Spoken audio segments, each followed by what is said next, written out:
DSC అభ్యర్థిని. DSC TRT విడుదల చేసిన సిలబస్ షీట్ ఇది. సిలబస్ ఏమో కొండంత, చదివి సమయం ఏమో గోరంతా ఉన్నట్టు. టెట్కు డిఎస్సికి మధ్య మాకు 20 రోజుల టైమే ఉంది.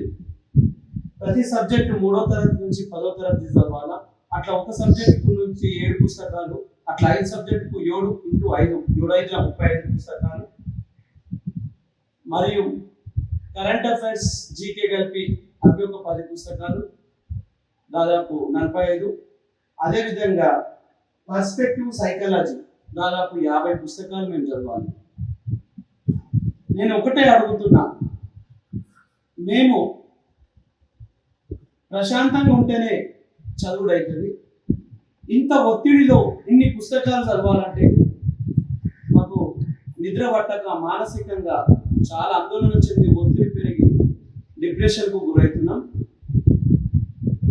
తెలంగాణ గవర్నమెంట్ రేవంత్ రెడ్డి గారిని నేను ఒకటే విన్నపం చేస్తున్నా, అయ్యా మేము నిజాయితీగా డిఎస్సి అభ్యర్థులమే. నాకు టెట్లో 117 మార్కులు వచ్చినాయి, దాదాపు అత్యధిక టెట్లో మార్కులు వచ్చినాయి. అయినా కానీ నేను పోటీదారి మంచి టాలెంట్ ఉన్నప్పటికీ కూడా ఇన్ని పుస్తకాలు ఇంత తక్కువ టైంలో చదవడం అనేది, రివిజన్ చేయాలా, తర్వాత మ్యాథ్ టెస్టులు రాయాలా, ఇంత ప్రాసెస్ ఉంటుంది అయ్యా. ఒక చదివే పద్ధతి ఇది ఉంటుంది. అందుకోసం మా బాధను అర్థం చేసుకొని మీరు మాకు 2 నుంచి 3 నెలలు టైం ఇస్తే బాగుంటుంది. ఎందుకంటే మేము వాయిదా పూర్తిగా వెయ్యాలని కోర్టు చుట్టూ తిరుగులేము.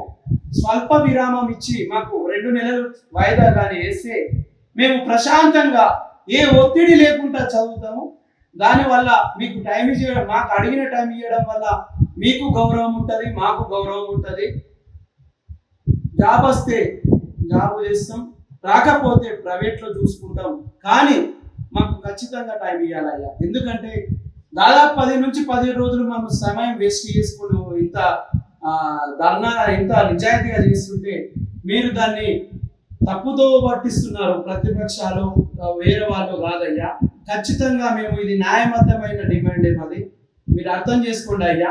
ప్రత్యక్షంగా ఈ పుస్తకాలు మీరే చూడండి, తెలుగు సబ్జెక్టు చూడండి, మ్యాథ్స్, సోషల్ సైన్స్, పర్స్పెక్టివ్, దాదాపు చాలా కొండంత సబ్జెక్ట్ ఇది మీరు అర్థం చేసుకోవాలా. దయచేసి చేతులు జోడించి నమస్కరిస్తున్నా, సమయం ఇవ్వండి. మా 10 సంవత్సరాలు వృధా అయిపోయి మేము మధ్యస్థ వయసుకు వచ్చేసినాం. దాదాపు నా ఏజ్ 35 సంవత్సరాలు. మీరు అర్థం చేసుకోవాలా. ఖచ్చితంగా మాకు సమయాన్ని ఇచ్చి ఈ లాస్ట్ అవకాశం మేము నిరూపించుకోవాల్సిన అవసరం ఉంది. మీరు సెప్టెంబర్లో కానీ అక్టోబర్లో కానీ ఎగ్జామ్ నిర్వహించుకోవచ్చు, డిసెంబర్లో పోస్టింగ్ ఇవ్వచ్చు. కానీ